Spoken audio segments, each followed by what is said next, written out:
Thank you, Mr. Chairman. You know, we in this country, the government at all levels has a responsibility to protect the safety of the American people. For the Federal Government, most of the crimes that are committed, particularly violent crimes, are handled at the State level. And I wish we could prevent every crime from happening. I wish we could. But the fact of the matter is we rely on deterrence, we rely on penalties to prevent people from even trying to commit crimes in certain instances. But in this case, this is an example of where government could have prevented all of these crimes.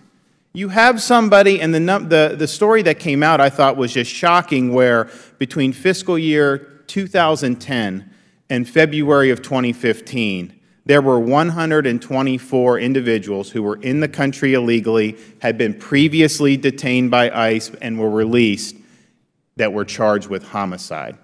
You look at the number of convictions that we've seen for people who have been released by ICE even after being convicted of rape, of homicide, of domestic violence, violence against women, other sex offenses. This is putting the American people at risk.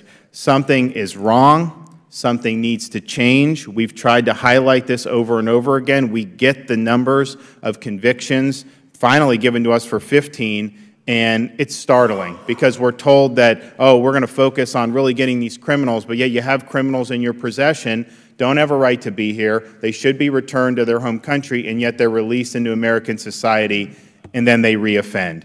So, Mr. Chairman, I thank you for having this hearing. This is immensely, immensely frustrating issue to see this, because some of these crime victims, the families, you can say to them, had the Federal Government simply done its job, maybe your loved one would be here today. I yield back.